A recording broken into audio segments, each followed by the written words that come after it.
Hello, welcome again to another business intelligence session. My name is Blessing Atonda, and here we talk about strategies, proven strategies on how to build and grow that brand that would outlive you, that brand that you have envisioned to run. And in the previous videos, we've treated legacy beyond ownership. We've treated how to run a business that can run without your presence. We've treated structuring. We've treated delegation. We've treated leadership and training in business. And we've also treated pricing. So yes, if you're new here, you can always go back to this page and then watch the videos that you would like to. And today we're treating a very important topic relating to business finance, right? So, and today we'll be talking about mistakes that business owners make when it comes to their finances. Like, if you are found guilty of one or more of these reasons, one or more of these mistakes, you have to watch this video and make sure that you put everything into practice. So when we talk about mistakes that business owners make, first, sometimes it's out of ignorance, and other times is out of the fact that what you know, and what you don't know, you actually don't know. So when we are saying, okay, these are the mistakes that business owners are making, some of them may be out of ignorance, but most times they're out of the fact that you cannot handle everything. That is why there's a place for experts in the field that you can always consult. Not even necessarily have them as a full-time staff, but then just have them as a consulting partner, just for them to guide you in the right ways. I keep saying that the purpose of experts is they bring their expertise to the table. Like, you're not paying them to make mistakes, you are consulting experts because of a particular result that you're looking for. So before you hire expert, before you consult expert, you have to first know what it is, what the end point is for you, know what results you are expecting to see, and then you engage one. So one other challenge that business owners have with experts is you are trying to teach the expert what to do, whereas you have to complete. Before you even hire an expert, you should first be certain, like, first be sure that this expert that you are engaging is a pro in the field, has the necessary experience and all of that. So that's why it is important for you to know what it is that you want, then engage the right person for the job. There's no need engaging a branding expert for a finance issue. There's no need engaging a finance expert for marketing issue. So know what it is that you want and engage the right person for it. That's number one. Then also, you should also have it in mind that you cannot handle everything, like every department in your business successfully. That is why you need to delegate. And we treated delegation in our series. You can always go back and watch the video on delegation and how it can help you improve your business. So you have to understand that building a brand that would be successful, there are lots to put in place. So it is very important that you yourself, you have a vision of where you are going to. Now, mistakes that business owners make is that the concept of these mistakes is not for condemnation, it's not for criticism, it's just for growth, it's for growth reasons. Because if you have not really identified a problem, you cannot solve it. A problem that you are not aware of, it will be difficult for you to solve. Why? Because identifying a problem is the first step to solving that problem. So it is important that you yourself, you know what your flaws are. If you're not a money person, like you're not so good with handling cash, you have identified that as a problem. So what you do is looking for a way to find a trusted person, find the right person to actually delegate that part to, for the sake of growth in your business. So the first mistake that most business owners make, and that costs businesses a lot, is not having a business plan. Like, in this day and time, apart from you know, business plans being used as, sources of funding. A well composed, a compelling business plan can actually get you funding, whether it's a grant, but can literally get you funding to grow your business. That's what a business plan does, basically. But apart from that, a business plan is like a guide. A business plan helps you, it gives you a template that you're running by. And then here's just a practical example. For instance, now you are running a fashion business and you have a business plan. Now, the purpose of that business plan is it gives you a picture.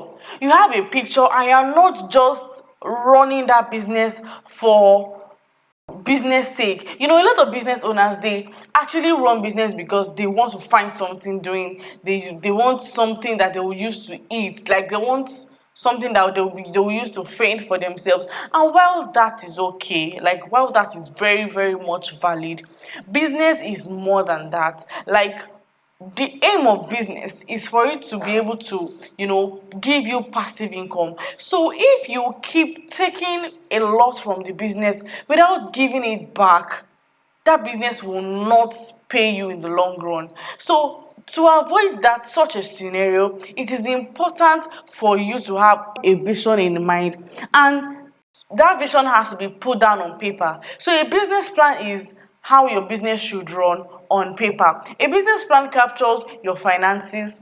A business plan captures your marketing strategy. A business plan captures your team. That's your structuring. A business plan also captures your company description, like what the company is about. So when you have put this into paper and you understand it, you will not make some certain mistakes. For instance, if you have a business plan and your team is well spelled out, you know that, oh, as this business is growing, you're going to have a production department, you're going to have a marketing department, you're going to have an inventory department, you're going to have a media department.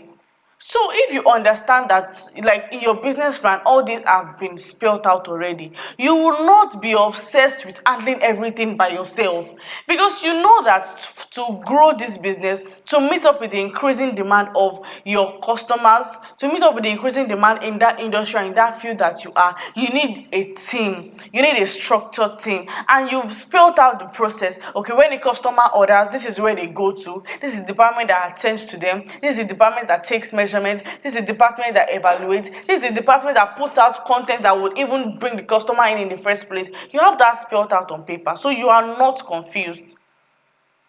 On your finances, you know that, okay, this percentage is what you use in producing such an item. So you know that, okay, in from your business plan projections, your financial projections, you know how much, you know how many percent of a sale goes into production. You know how many percent of, the whole sales goes into operating expenses. You have highlighted the possible operating expenses that your business actually needs to grow, so you are not confused. You fully understand the implication of what you are doing.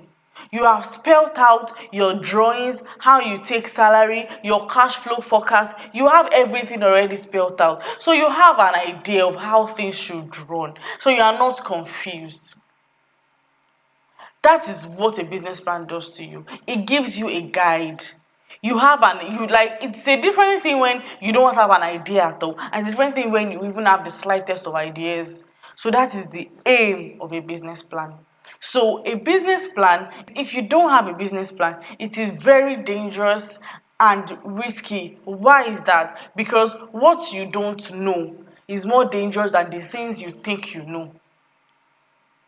So, because you don't know how finances should be run, it is not spelled out in any plan. You just keep walking blindly. The implication of that is going to cost you more than the immediate cost of writing a business plan. So it is not just looking at the cost of a business plan. I mean, the long-term benefit of it is more gratifying than you not taking that decision. That's the first mistake that business owners make. The second thing is impulse spending. The problem that I have with business owners and impulse spending is that There's this mentality that your business has worked for you, and now it is time for you have worked for your business rather, and now it is time for the business to work for you. Business owners have this mentality that your business, you have already worked for your business, you're putting work into your business, and your business has to put in the work back for you. But what they don't put into consideration is that business ripe enough to fund your impulse lifestyle? In the very first place, impulse spending is bad. Whether you even have the money or not, you shouldn't be spending on impulse. There has to be processes. Like, for instance, I don't spend if I don't have it in my budget. Before I spend on something, I most likely have thought about it more than twice before I spend. And what that does is it keeps me in check. It keeps me in check. It makes me know what to do with money when the money comes. There's no money that comes now that I don't know where the money should go. Why? Because I consistently plan. I consistently plan for how things should be done. So impulse spending, number one, is the major reason why business owners are very is the major reason why business owners are at that level of growth that they are. Why? Because you are spending your capital and your profit together. So now when it's time to restock, you are looking for emergency money, you are looking for loans up and down. There are many things to do with a loan, but not restocking a product that you have sold already. Like, you've sold a product, you bought that product, you've sold that product, you sold it at your cost price plus your profits, and now it is time to restock. There's no cost to there's no allocation of cost to restock. Even the profit to reinvest into the business is not there because you're spending on impulse. So, and I understand that your business should actually, pay you, you should pay yourself salary. That is fine, that is very okay. But you yourself evaluate if that business is in the right state to pay you that amount that you are spending from the business. So personally, I do not say, okay, business owners should pay themselves this percentage, because we all have needs and our needs differ. And at the same time, most people are in this business to cater for their immediate needs, which is all right. But what is not all right is taking so much from a business that is barely standing on its 2 feet. Taking so much from that business. For instance, if you have a plant, your business can only grow to the level at which you have fed it. So you have a plant, and this plant is meant to grow into, let's say, an orange fruit. But as it's growing, the little seed that is bringing out, you keep plucking it, you keep plucking it, you keep plucking it. It will get to a stage that plant will not be able to even bring anything again. Why not keep feeding it to the stage where it can stand on its own, and then from there it can now keep giving you the fruit that you desire? But if you are taking more than you are giving into the business, there's going to be a problem. Everything that you take from that business has to be documented. When you review your expenses and your account at the end of the month, and you see how much you have taken from that business, you yourself, you can now evaluate if you have passed or failed. That is what I believe. Okay, you are spending, then you keep documenting. Okay, I took this money this day, I spent this money this day. At the end of the month, calculate all the money that you have spent, compare it with your revenue, and see how much harm and damage you have been doing to your business. So impulse spending is very bad. There is no reason why you should spend on impulse. I get that there are emergencies, but why have you not been, having savings and reinvesting back into your business that will cater for some expenses? Why do you have to take your cost and capital to such your emergency needs? There is no reason for that to happen. So impulse spending is bad for a business, and if you are guilty of impulse spending, it is time to change. Make sure that every expense is properly documented and accounted for. So if your business is not at the stage where it can pay you conveniently, you can always reinvest, like put your energy, reinvest into the business for it to now pay you that amount. For instance, let's say you spend a particular amount on marketing and it has been giving you results. Now, but that result is not exactly what you want it to be. You can always reinvest more into marketing because you are sure that it's going to bring in more. So when it brings in more, there is a plan on how it should be spent, and that's why it's going to take me to the third mistake that most business owners make, which is not having a budget. Now, budget is not abstract. The concept of budget is not abstract. The concept of budget is to give you a run about how your expenses should be done. For instance, before the month end or every week, I have a budget. And the purpose of this budget is to make me know how my money that I am expecting or money that is with me is to be spent. Now, the mistakes people also make with budgeting is that you budget when that money has come. Now, and at times when the money is there is when you start budgeting, of which you are already, you are already under some certain factors. You're already pressured by some certain factors on how that money should be spent. For instance, let's say before I get the money, I have budgeted how a particular amount should be spent. When I get the money, I review the budget. Okay, this is the because I might budget for more than I actually receive. So in that way, that budget might be unrealistic. So it is always advisable to review such a budget when you receive the money. You review the budget. Now, the purpose of reviewing the budget and not creating a new budget is that reviewing when you first created the budget, you created it with priorities, right? Now, reviewing it, you are reviewing the budget with the available resources that you have, and then you are allocating the funds. So let's say you are expecting 10,000 naira. Okay, you budget 5,000 naira for marketing, 2,000 naira for data, and 1,000 naira for advertising or things like that. Now the money comes, and instead of the 10,000 naira, you receive 5,000 naira. Then you ration again. So it is not that, oh, because this money came now and I just remember that, oh, I have a particular restaurant that I want to visit. Let me allocate that. Like, it is not necessary at the moment. So budgeting when the money comes in conditions your mind it conditions your mind, and it affects your decisions with the budgeting. So not having a budget at all is more harmful than spending that way.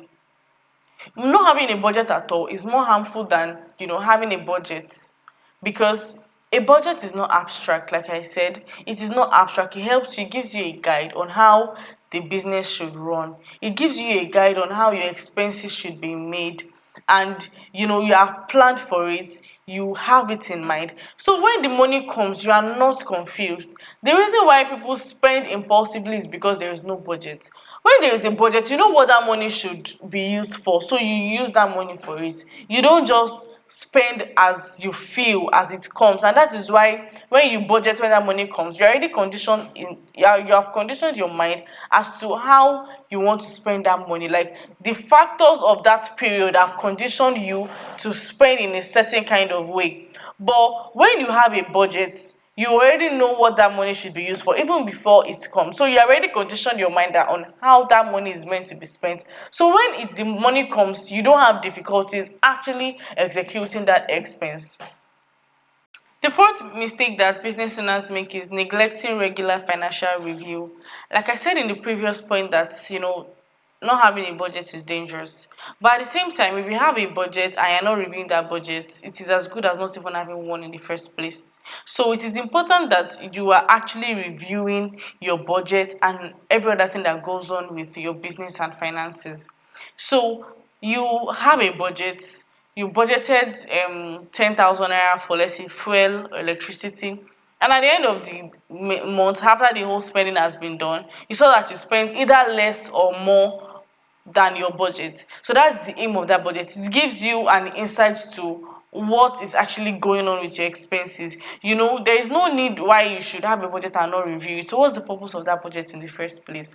So reviewing your budget keeps you on your toes. It makes you want to devise means to cut costs. For instance, if you originally thought 10,000 naira should be enough, but you ended up spending 20,000, at least that you would have it in mind that, okay, I think I should find a way or a means to reduce this thing to about 15,000. So at least a balance is gotten. So reviewing your financials and even every other activity that goes on in your business is very important. For instance, the concept of expense is that expense that you're currently spending on should be able to contribute to your sales and your revenue. There is no reason why you should be spending on, fuel or electricity, and it is not affecting your procedures, like your sales procedures, and at the end of the day affecting your revenue. And here is what I mean. You are spending on fuel so that your production process can be faster, so that you can always have items on ground to supply to your customers. Not that they will be asking for product and you're like, there's no light and you cannot deliver. You are losing on two ends. But because you are spending on a particular expense category, spending on fuel or whatever it may be, you already have made that production process smooth and seamless, so that you can always have your product readily available for your customers. And when it is available for your customers, they pay and they get the products, and you get your money. It affects your revenue. So if you are spending on data, if you are spending on salary, you're spending on a particular expert, it is because you want that expert to bring ideas, suggestions, strategies that can improve your growth. If you are spending on an accounting personnel, it is because you want that person to be able to identify, gaps in your finance that can inform your decision, and then that decision will now affect your revenue process. So that is basically what reviewing your reports and records is about. You make sure that everything is documented. Record keeping is just the basic part of it. It's just like the very first and the most basic part. If you have records that you are not reviewing, because it is when you review those records that you can now make informed decisions. It is when you go back and look at those records that those records can now inform you on how to actually go about your business. Your records can let you know your most performing item and your least performing item. Your records can make you know, okay, this item is very low performing and it is one of your most valuable products. I mean, the value is a lot that you cannot even understand why people are not going for that product. So because you have identified that product has so much value, but people are not really seeing it is underperforming, you can now devise an offer to make that product more seen to your audience, to your customers, and then you can now boost the sales of that product, not neglecting other products. So reviewing your report brings a balance to your finances and your revenue. So the concept of spending and everything that goes on in your finances is that it is meant to actually bring back, whether directly or indirectly, back to the business. So that is all we would have for this session. Next session, we'll be talking about the remaining 4 mistakes that business owners make and affect their finance and their growth. So if you are having any challenge or with any of these mistakes that I have already spelled out, kindly reach out for either a clarity session or a consultation session so that we can drive your business growth. So till we see next time, kindly like, share and subscribe to this channel. Thank you.